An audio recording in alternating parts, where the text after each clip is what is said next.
Good morning, Keith Wilson here. And before I try to pass this off as something of my own, this is inspiration from Brother Graham from his book, Unto the Hills. It's a devotional, but I thought it was very interesting. And the name of his Power of Prayer, and this is for, I think, November the 10th was the date that this one is in that devotional. I've been through that devotional at least twice, I think, now. I think this is my third time through, and it's always hits home with something different every year that you read it, because there's always something different going on, and there's something going on different in our lives. But it starts off with the scripture from Hebrews 4:16, which says, "Let us therefore come boldly into the throne of grace, that we may obtain mercy and find grace to help in time of need." And like I say, this is the name of this devotional for this day was Power of Prayer. And he starts off by talking about we're not masters of our own universe, and we're not either as a nation or as individuals. And he questions how we can boast that we control our own destinies when we can't even control a virus. Now, back then, the virus was hepatitis. Our virus today, obviously, is the coronavirus that is killing us. And this was written 35 years ago. The version I have says that it was the second edition in 2010. He said there wasn't very many changes in it at all, and it was written 25 years earlier, so it's 35 years old by my calculation today. And he talks about how, these viruses and different things we can't even see with a microscope, but yet they can change us. And we have the audacity to think that we can control our destinies. And he says, despite our military prowess, our tremendous wealth, and all of our alliances with all these different nations across the world, we're not masters of our own fate, and history testifies that God has shaped our nation's course. So in our nation, he goes on to talk about our nation being founded by our founding fathers who believed in prayer, and he gives an example of Benjamin Franklin when he addressed the Constitutional Convention in 1787 in Philadelphia, which we have some controversy today in Philadelphia.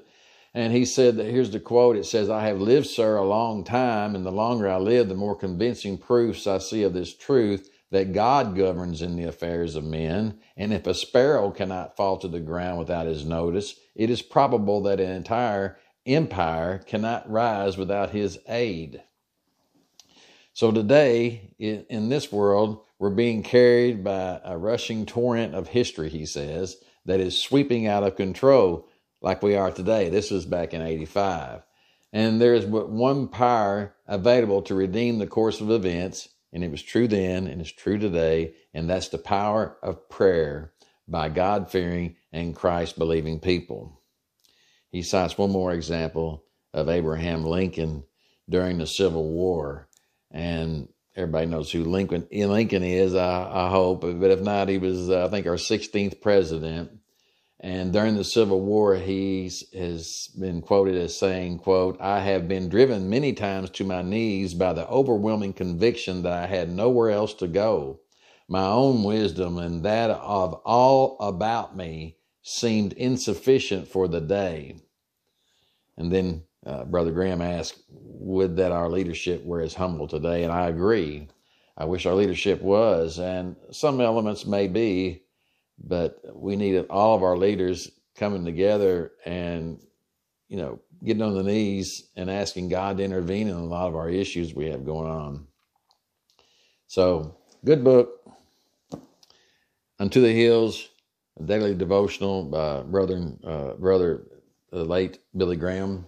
So I hope Franklin Graham doesn't mind that and the estate doesn't mind that I summarized and quoted some of that today, because I thought it was very, it's even valid today. Just like the scripture that says Jesus Christ is the same yesterday, today, and tomorrow. A lot of the things we go through are the same. Ecclesiastes says that there's nothing new under the sun. It's just, it turns out more and more that way. So that's why in my own life, I'd like to start off my day by adjusting my attitude and my thinking process along the lines of Romans 12:2. It says, "Do not be conformed to this world, but be transformed by the renewing of your mind, that through testing you may discern what is the will of God, what is good and acceptable and perfect." So just something to think about. Again, that's where my videos are. Join us on YouTube, KOW Ministries. I have a Facebook page too, KOW Ministries. If you want to make any comments, if you want to be someone that needs to find information about how you can come to Christ and how you can become a follower of Jesus Christ, please let us know. Contact us. We'll put you in we'll help you contact somebody local if need be the case, or we'll be glad to speak with you ourselves. Thank you so much. Have a blessed day. I hope you got something out of this, and I pray that I get to see you again soon via video or in person, if the good Lord is willing. Have a good one.